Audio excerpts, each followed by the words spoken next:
Sabe, tem certas coisas na vida que a gente faz totalmente no automático, né? Totalmente. Tipo, escovar os dentes, o caminho para o trabalho. E para muita gente, eu acho, o orar entra nessa categoria. Com certeza.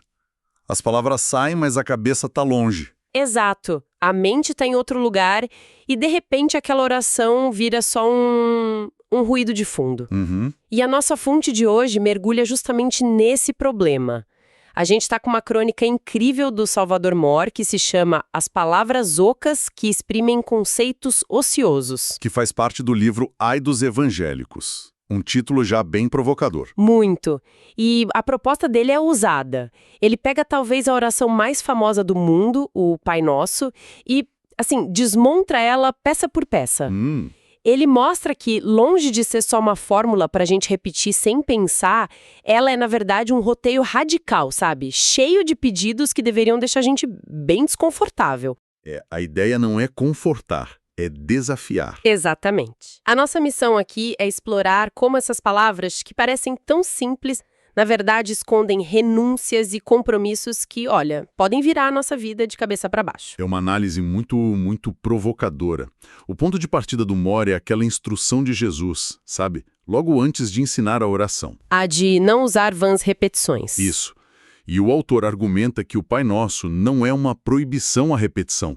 Pelo contrário, é o antídoto contra a repetição vazia. Então a questão não é se a gente repete. Não, é o que acontece dentro da gente quando a gente repete.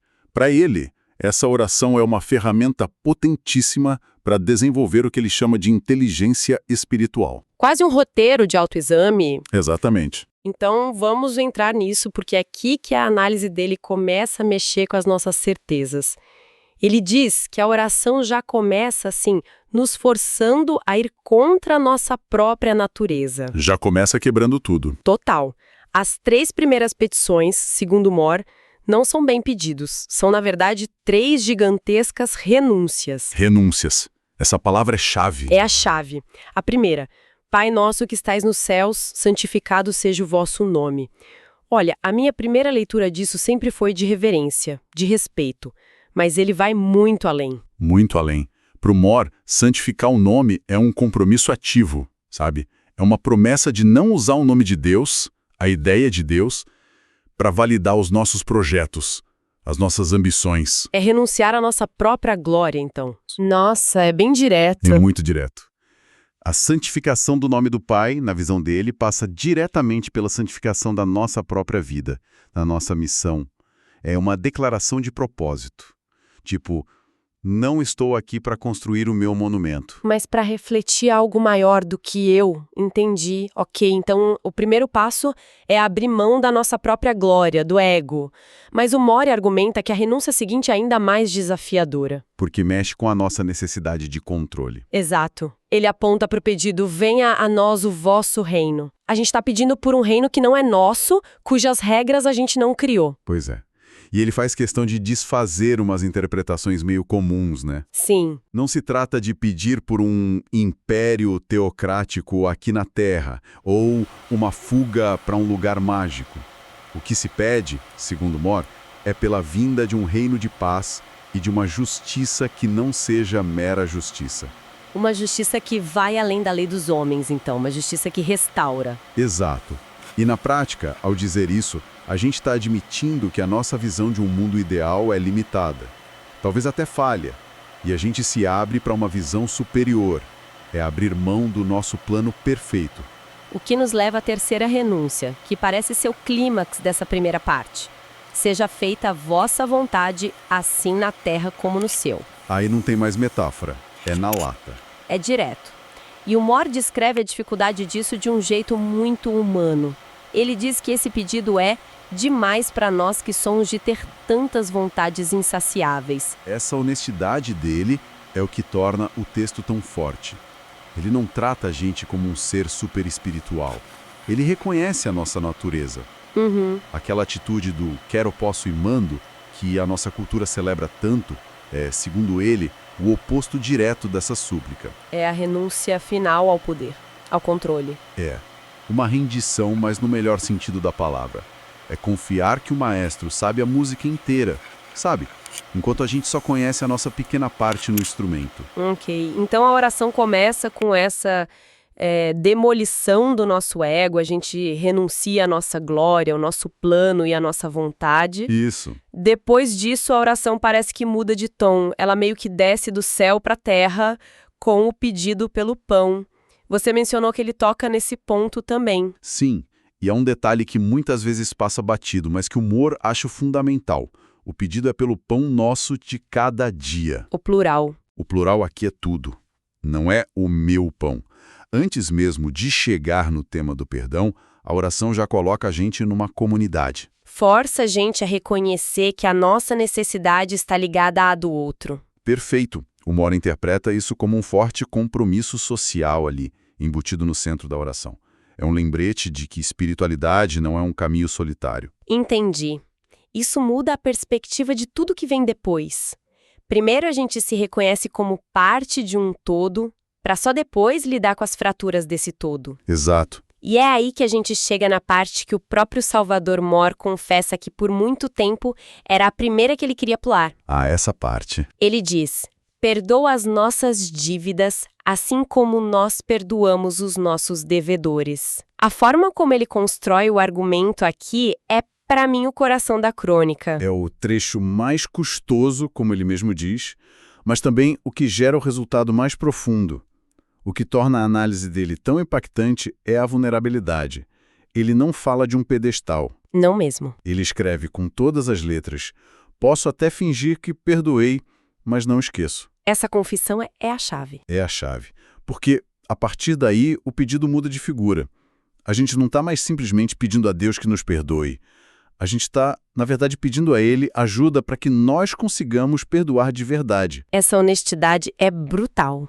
Quem nunca se sentiu assim? A gente diz está tudo bem, mas por dentro ainda tem aquela listinha de ofensas, né? Todo mundo. Então, o pedido é por uma cirurgia interna, não só por uma anistia externa. O Moore sugere que o pedido é para conseguir arquivar a experiência sem o trauma. Arquivar sem o trauma, gostei disso. É pedir a capacidade de olhar para o passado sem que ele continue a nos ferir no presente.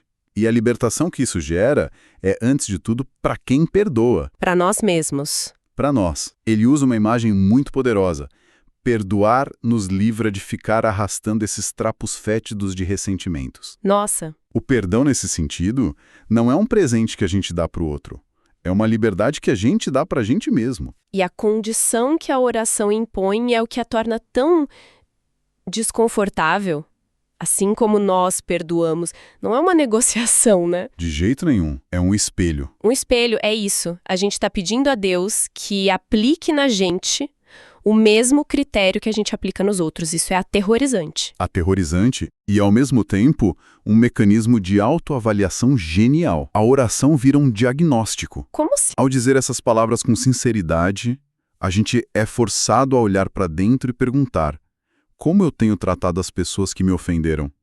Com misericórdia ou com rigor? É um bater na porta do nosso endurecido coração, como ele diz. Exatamente. É a parte da oração que exige a maior coragem e, talvez por isso, a que ofereça a maior chance de cura. Não dá para passar por essa frase de forma mecânica sem se sentir um pouco hipócrita. Se a gente não estiver disposto a fazer a nossa parte, né? Pois é. Depois dessa jornada interna tão intensa, a oração caminha para o fim. E o encerramento na leitura do Moore é uma declaração de completa impotência. É o reconhecimento final da nossa fragilidade. E não nos deixeis cair em tentação, mas livrai-nos do mal. Não parece uma promessa de que seremos fortes, mas o contrário, né? É exatamente o contrário. É a confissão de que se a gente for deixado por nossa conta, a chance de cair é enorme. E para ilustrar isso, o Moore usa uma história pessoal da avó dele que é, assim, fantástica. Oh, conta pra gente. A avó dele, a Rosa, viveu uma história de amor contrariada. Ela foi obrigada pela família a se casar com o avô do autor, um homem chamado Chico Lopes. Certo. Mas o grande amor da vida dela era o irmão dele, o de olhos verdes. Nossa. Ela se casou, teve muitos filhos com o marido, foi uma esposa fiel a vida inteira, e o Moore, já adulto, fica imaginando a luta interna daquela mulher.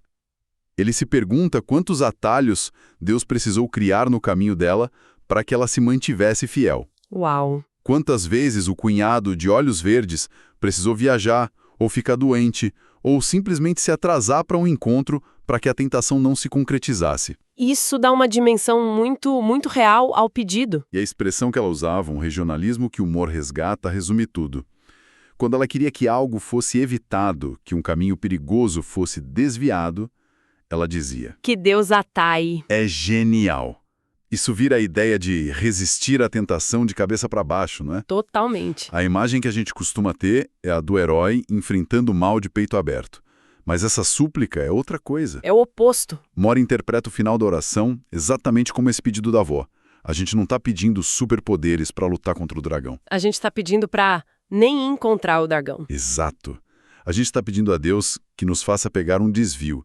É pedir um atalho, uma desculpa, uma chance de não dar sopa pro azar. É o reconhecimento humilde de que se a oportunidade errada aparecer no momento errado, talvez a gente não resista. E o pedido é, por favor, muda o cenário, desvia o caminho, me proteja de mim mesmo. Moore chama isso de o grito de socorro final, a admissão de que, sozinhos, não conseguimos. Isso humaniza a jornada espiritual de uma forma que eu raramente vi. Tira aquele peso da perfeição, da infalibilidade. A oração, então, não é uma demonstração de força. É um contínuo reconhecimento de necessidade. O ciclo se completa. Começa com a renúncia do eu, passa pelo desafio de viver em comunidade e perdoar, e termina nessa completa dependência. Então, depois de toda essa análise, o que tudo isso significa? Qual é o propósito final da oração, segundo Moore? Bom, ele volta ao ponto inicial. Deus já sabe do que a gente precisa. Portanto, a oração não serve para informar a Deus. Certo. E aí vem a frase categórica dele. A oração é mais útil ao suplicante que a Deus. É um espelho. Um espelho. Uma ferramenta para que nós nos entendemos melhor. Para que a gente confronte as nossas próprias contradições, para saber o que realmente tem no nosso coração. E que nos traz de volta, de forma brilhante, ao título da crônica. As palavras ocas que exprimem conceitos ociosos. Exato. O problema nunca foi a repetição em si. Nunca foi. O problema é a repetição mecânica. Se, ao dizermos, seja feita a vossa vontade, nosso coração está gritando, mas eu quero que seja do meu jeito, a palavra se torna oca. Mas se o pensamento, a intenção, o sentimento, se tudo isso acompanha as palavras... Aí a repetição vira uma ferramenta poderosíssima de internalização. É como aprender uma nova língua. No começo a gente traduz, mas com o tempo e a repetição, a gente começa a pensar naquela língua. A gente passa a pensar nesse novo sistema de valores. Baseado na renúncia, no perdão e na dependência. No fim, fica claro que a intenção do Moore não é criar uma nova regra de como orar, né? É mais um convite à coragem. A coragem de realmente rezar essa oração e não só recitar. Isso. Ele encerra expressando o desejo de que as pessoas repitam essas palavras, mas enxergando-as como um credo de quem busca ter fé. Um roteiro para uma vida que, como a gente viu, é o oposto do que o mundo geralmente nos prega. Para quem ficou com vontade de ler o texto na íntegra, a fonte que usamos hoje foi a crônica As Palavras Ocas que Exprimem Conceitos Ociosos, de Salvador Moore, que está no livro Ai dos Evangélicos. E essa análise toda nos deixa com uma reflexão final, eu acho. Ao pensar nessa estrutura que o Moore apresentou, a renúncia da glória, do controle, da vontade, o desafio do perdão, o grito de socorro final que pede por um atalho, qual dessas partes representa o maior desafio pessoal para quem nos ouve? Onde a oração deixa de ser só palavra e se torna a nossa maior luta, né? Exatamente isso.